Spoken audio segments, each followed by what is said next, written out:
Yoshitomo Nara is one of the most important living painters and most important living Japanese artists. I think that his work in particular is speaking very directly to a contemporary aesthetic and has had huge resonance on a number of artists over the last 20 years.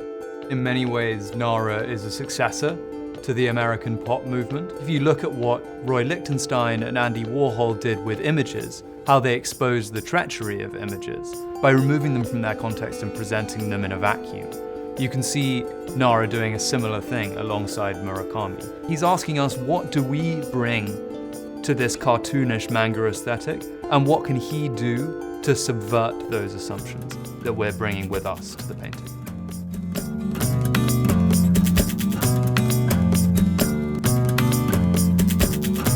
Nara's best known for his paintings of children, specifically of little girls, often against monochromatic backgrounds, sometimes wearing or holding weapons. The title, Nice to See You Again, carries with it these sensations of revenge and of threat. There's very little about this that our protagonist would constitute as nice. So there is a sly joke inherent in the painting itself and in the title of the painting, as Nara puns and jokes his way to achieving that tension. In this work, we're presented with a single heroine figure against this periwinkle blue background. The figure appears demure, innocent, childlike, and yet she's holding this small knife in a comically small fist. This is a combination of something that is innocent but violent, that is docile but unruly. It's a dichotomy that Nara creates within many of his best paintings.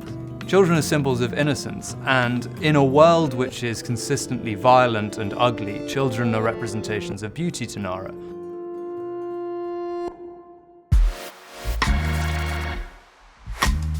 There are three phases when you approach this painting. The first is the shock that this child is holding a knife. The second is the almost physical comedy of it. The knife is so tiny. There's this great quote of Nara's where he talks about how everyone else in the world has so much bigger knives, and his characters are so impotent as a result. And then thirdly, I think as you're walking away from the painting almost, comes that third response, which is the question as to why the child is holding a knife at all. And a lot of Nara's aesthetic and a lot of Nara's work is speaking to that need for defense and the need for a punk sensibility. Nara works alone, late at night, chain smoking, listening to punk music. And I think you see that coming through in his work in very unexpected ways. This is a work that is really remarkable in its scale, and the color and the background is very unusual. The record for the artist at auction actually depicts a very similar figure called Knife Behind Back. And it's a single child set against a white background. It's slightly larger than the present work.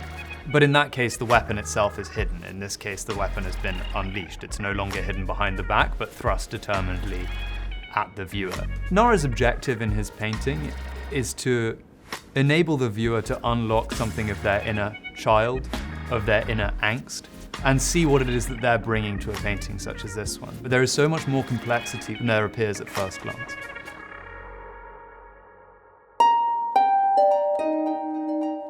The Now sale provides us with an opportunity to create a true platform for the new blue chip, for these masters from the turn of the millennium who have had a supreme influence over ensuing generations of contemporary artists. And with that in mind, I'm so excited to be able to present a masterwork by Yoshitomo Nara as a highlight of our debut sale in November.